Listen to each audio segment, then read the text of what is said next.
Welcome on the On The Grid podcast with this week my adventures in Pokemon Arceus, Halo with a new series, and Sony that bought Bungie.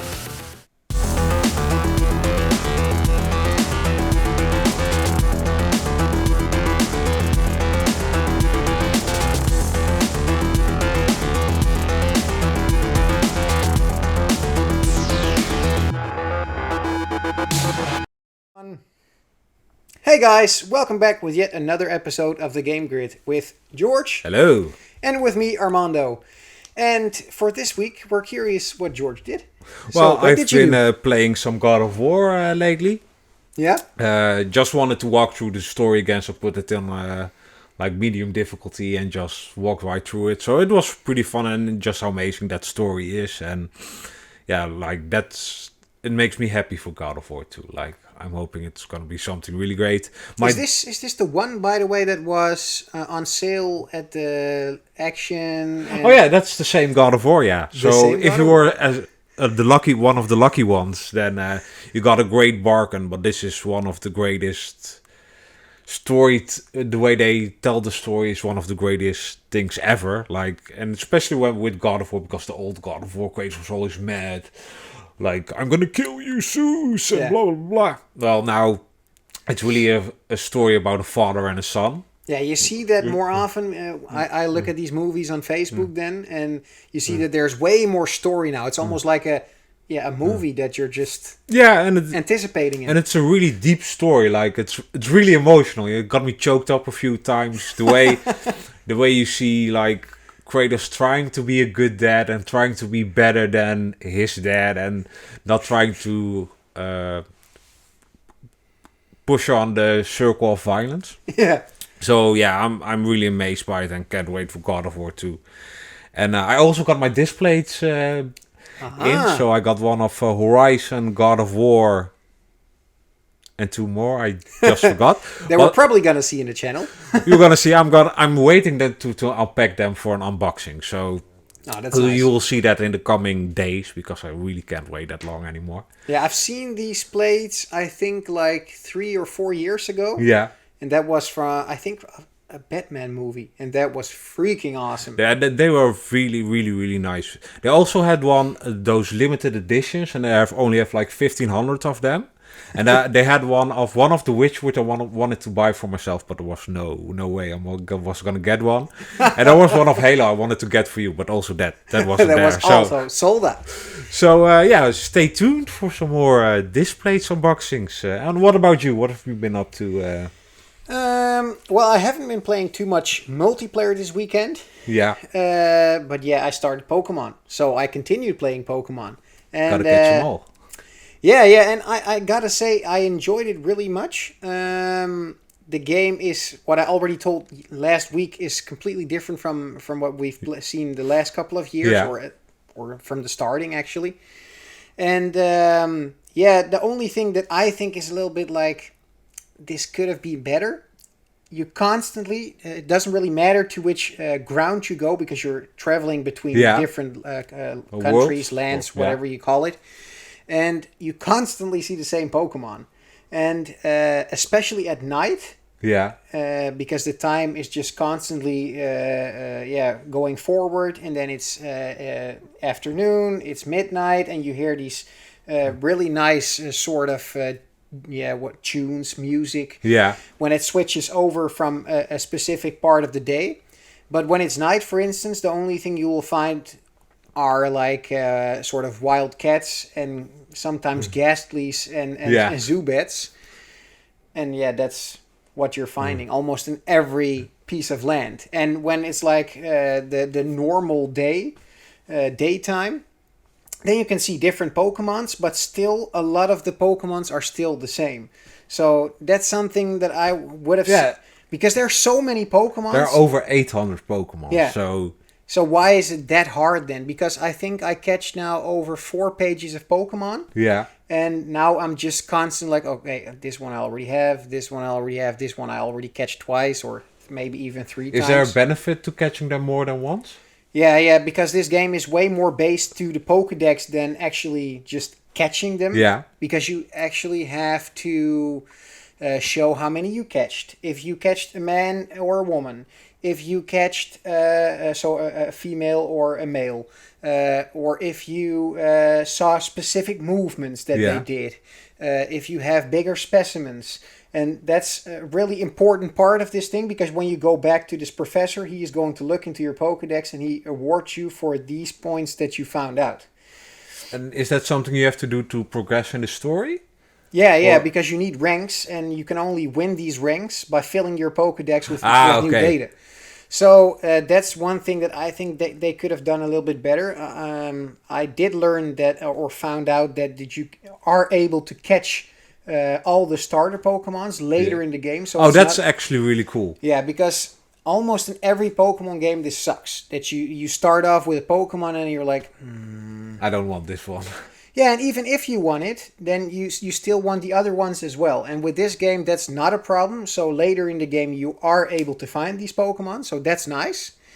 And it gives you the possibility to actually catch all of the Pokemons in that realm. That's nice. Yeah. So you actually can get your Charmander, Squirtle, and Bulbasaur all at once. No. Well, in this example, for instance, I've never seen a Bulbasaur, a Charmander, or a Squirtle. Yeah, the only thing I did find is a Raichu, a Pikachu, and a Pichu. And yeah. Yeah, but Pikachu is the most overrated Pokemon. So yeah. So that's one part, and one other part that freaking sucks is you can create everything by yourself. So you can find resource, and with resources you can make Pokeballs, you can make potions, sort of stuff that make you find Pokemon easier or scare them away, or maybe just get them angry so you can catch them. And of course you can earn money like in every other Pokemon game, because you can also buy resources or end products. Yeah. But the worst thing about this thing is that when you are searching around in these grounds for all kinds of ground products, you need to store them in your bag. And your bag has a couple of places that you can store them. And when you go to the sort of head office of the place where you start off, there's this freaking irritating dude that in the beginning of the game asks you like, do you want more room in your bag? And you're like, yeah, of course I want more room in my bag, because I don't have a lot of room. I need to travel longer. Yeah. So this guy friendly says like, well, I can teach you how to make management better in your bag so you can store more in the same bag. That's nice. Yeah, that's nice. How thoughtful of him. Yeah. And you pay this guy 100 Pokedollars. And he's like, thank you very much. I'll teach you how it works, blah, blah, blah. And then afterwards, you look in your pouch and you gained 1 extra space. And you're like, hey, did I pay $100 for 1 extra space? Well, I thought like, well, anyways, 100 is not that bad because you can earn money really easily. Yeah. And then I spoke again to this guy and I asked him like, can you help me out with my bag? Yeah, of course. 200 Pokedollars. And I just kept on clicking and accepting. And I was like 100, 200, 400, 800, 1,000, 1,200, 1,500. And then it started going to 3,000, 5,000. And now I'm already at 30,000 Pokedollars for 1 extra spot in this bag. This guy is a freaking a-hole. He's just literally every dollar that I earn in this game, I spend on him. That's like Pokedollars is kind of like Bitcoin. Maybe. Or there's a gigantic inflation there. I'm not really sure. But anyways, if I have to pay a guy 300... well, at the moment, like 30,000, but it ends. I read that it ends up somewhere that you, if you completed all the slots, that you paid him something like 4 million Pokedollars. And I'm not sure if this is true or if it was somebody that was just really angry. But if this is true, it's pretty tough. that would be fucked up. I mean, inventory space shouldn't cost that much money. It's literally the only thing I'm spending money on, because other things you can just create yourself, and there's another sort of money you can earn for other things. Yeah. But like going to stores and actually buy stuff, it's not really going to happen because I'm just only paying money to this guy. So you need that big backpack. Yeah, so this is freaking irritating. And the rest of the game, I'm going to be honest, is freaking cool. Yeah. But this is really bad. A really bad choice of spending your money and having a guy like this in the game fuck it up. Yeah. And does one slot really help you, like, at first? Because you needed more slots to roam around longer in areas so you can collect more stuff. Yeah, in every Pokemon game, the biggest problem, and in the older games, you had, for instance, like a Pokeball, you had a Great Ball, you had an Ultra Ball, and I thought a Master Ball or something. Yeah, which we got one from. Yeah. So that could get Mewtwo. Yeah. And in the later games, they created more balls. So the same goes for this one. And in order to create these balls, you need apricorns or something. Yeah. I think it's called something like this. And you need other standard materials so you can create a Pokeball. But to create a Great Ball, you need more stuff. So you constantly have a steady base of ground products with you. So you're able to build these Pokeballs. And the further you go in the game, the more resources you need, because you also want to create Ultra Balls, and they have Heavy Balls, and they have Feather Balls, and they have Wing Balls. Okay. Yeah. So you can imagine that in the end you're having like, 7 or 8 different Pokeballs. And for every Pokeball, you need a specific extra slot for the ground product to actually be able to create them. Oh man, that sounds like a chore. Like an actual chore. Yeah, most of the time I'm not even busy by playing the story. I've just been playing for hours and searching for products. So that's nice, but you're actually using it for the same purpose, like creating other products and use them to catch other Pokemons. So well. And how far along are you in this game? I believe you can achieve 10 stars, and I have 6 of them now, and I think there's like 5 or 6 bosses, and I defeated 3 or 4 of them. So you're heading to the end game in a little while. It's going quickly right now. Nice. So, and the rest of my gaming space all went into Pokemon, so I haven't done anything else. Well, Pokemon is a good way to spend your time. Indeed, I think so as well. So for the main topic of the podcast, we're talking about stuff which is Halo related. And we started off with a series the last week that we saw Star Wars, The Book of Boba Fett. Book of Boba Fett, with only 2 more episodes. I absolutely fucking despise this show. This is like punishment to Star Wars fans. I mean, you see Boba Fett, and when you think of Boba Fett, think of the badass that worked for Darth Vader, the most evil guy in the fucking universe. And then we get this soft, oh no, I don't want to fight. This guy is not really bad. He's not even gangster. Like, at least give me that. Give me that badass gangster. I'll give you the option to work with me, but if you don't, I'll fucking kill you. That's what I want. And here he just pays them. Yeah, he just pays them, not even that. And then we got this, the Go-Go Power Rangers suddenly showed up with that weird-ass mods. I mean, I think the creators of Star Wars just thought to themselves, like, everybody wants Boba Fett. After we have given them the Mandalorian, let's give them the worst thing we can think of. And then show them 1 episode of the Mandalorian in the season of Boba Fett. Yeah. Which actually... cool and amazing. So you could have had this, but you all wanted Boba Fett, so it's ultimate punishment for me. But what did you think about this piece of shit? Well, of course, game-related stuff. I played a lot of Star Wars games, and I've seen a lot of Star Wars movies. And I tend to watch every series that are either Marvel or Star Wars related. Like all the nerds. Yeah. And... the first startup was really slowly because I was watching these episodes, and in the first few episodes is just waiting for flashbacks to happen, and then you end up tank. Yeah, and then you turn back to the story, and then the third episode I was like really disappointed because I was watching, and then suddenly it was like, and it was over, and I was like, hey, what happened? And I went back to the other 3 episodes, and it was like, hey, this one is 50 minutes. This one is like, I don't, 54 minutes or something. And then the third episode is suddenly 30 minutes. So that was... because the makes know it sucks. So let's not punish you for too long. And then the last episode was really enjoyable because, what he said. It's like literally an episode of The Mandalorian.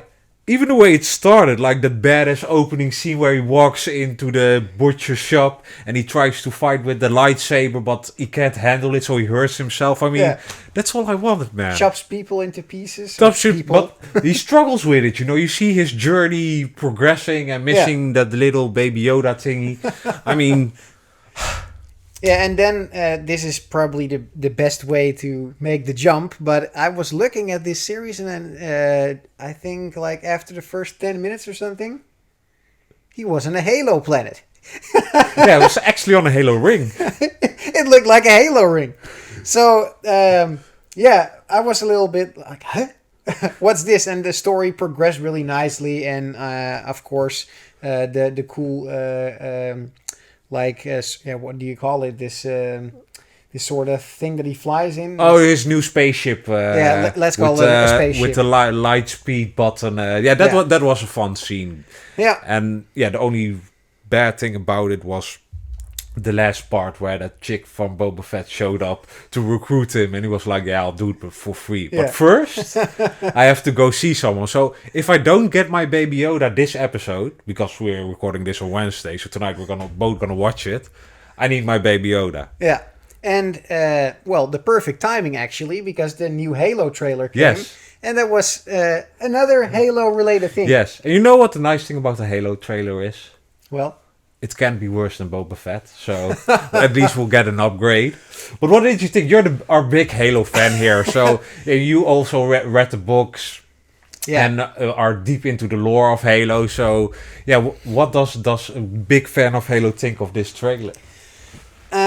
Of course, it's short, so you can't make too many things out of it. I'm not sure who is who. Yeah, of course, Master Chief is logical, and I hope that the rest is like the people out of the books, like Kelly and his other Spartan friends. But I hope that the woman in the white suit is not Halsey, because that's like a grimy old fucked up woman. And explain for the people, who is Halsey in the Halo universe? Halsey is the person who created the Spartans and molested all the children into making Spartans out of them. Molested children, well. Yeah, that's what she is. And so I hope the woman in the white suit is not Halsey, but let's see for it. I'm always, when something Halo related comes out, they always have to find some English-speaking person who's going to tell something really interesting. Yeah, so it makes them sound smarter. Yeah. And it doesn't make it smarter. It makes it, for some reason, more cheaper. Yeah. So I hope this is not going to happen too often in the series. And I hope to see, of course, a lot of different species. Because, there's Shanghelis, Brutes, and Grunts. And, those... You want to see those sort of aliens coming back in a really good-looking way. So that's what I'm really looking forward to. There are really nice details. For instance, the music for me, it sucks. I get this sort of covered music, and the complete Halo series is constructed with all self-made music, which is beautiful music. Beautiful music, and then you choose this sort of strange ass cover. Let's just wait. It takes a month, a month and a half. And then we can see the series. So let's not jump to conclusions yet. But I'm always a little bit skeptical when Halo-related things come out, because it's really easy to make a Star Wars out of it. And get broken by it. But I really hope they have a Covenant character, like which you also follow, because I thought that was a great thing in Halo 2, that you had two perspectives. Yeah, in the first Halo he was already there, and in the second Halo you were able to play with the Arbiter. Arbiter. Yeah, to play with the Arbiter. And in the trailer you see some person doing bad deeds. So I'm really curious how that works out, because the Covenant does not work with like aliens that look like humans or anything that comes in between. I mean, the only thing which is like human relatable is a Forerunner, and this is way before Forerunners are there, because they're still fighting with the Covenant. That's at least that's what they're saying in the trailer. So how this works, I'm just really curious. Yeah, and I just hope like how they do the action and like have some of the characters we haven't seen in the trailer, of course. But what was his name? Johnson or? Yeah, that's a really good point. Where is Johnson? I mean, how can you create a Halo trailer, a series, and not showing off our Johnson? Yeah, because he was also kind of brought a lot of humor to the series. Yeah, like the way. And he is actually the first type Spartan. Oh, I didn't know that actually. So he needs to be there in the series because John and the rest of the Spartans are actually Spartan 2s. So he needs to be there. Johnson was basically the prototype for. Yeah. Oh, I didn't know that. Yeah, so let's see how this works out. But yeah.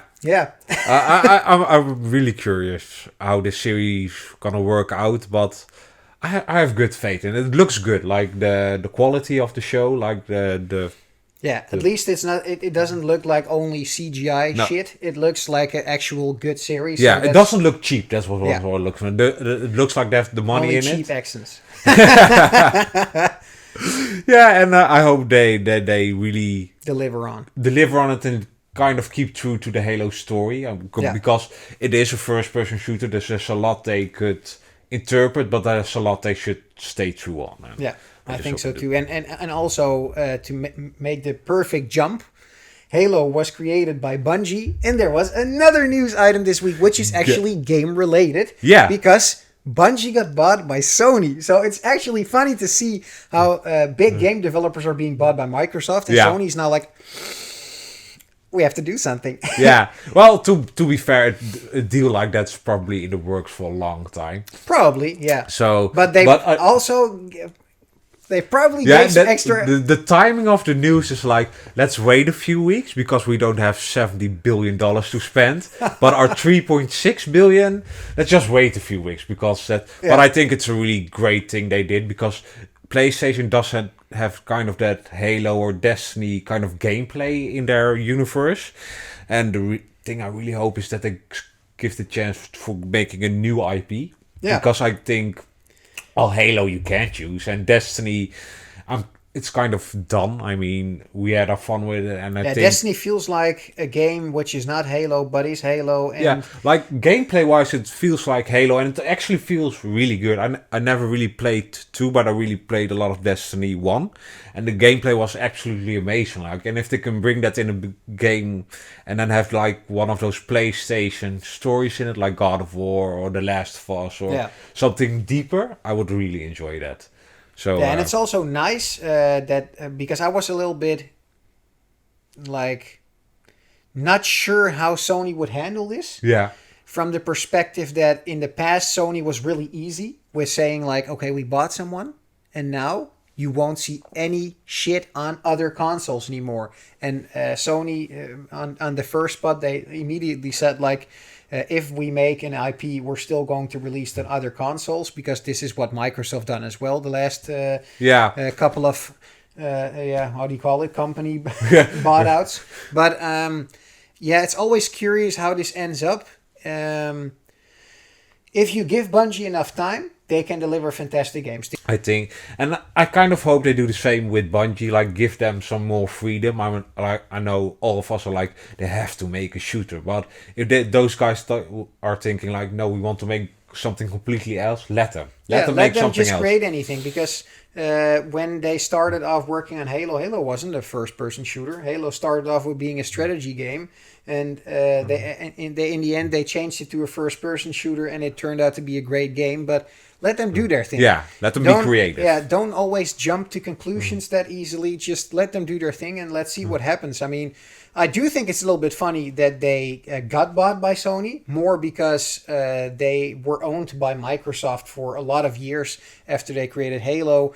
Microsoft decided to take them as a studios in, and then afterwards they bought themselves out, and then they said like, okay, now we want to do everything independently because we want to see what we can do on our own. Hey, Activision, do you have some money? Yeah. And then a couple of years later, there's Activision again, and now literally like, I don't know, a couple of years later on that one, They're being bought by Sony now. Yeah, and it's weird they're not being bought by Microsoft somehow, because it's not like Microsoft doesn't have the money. Yeah. Or they were like, no, we have Call of Duty now. You are not worthy anymore.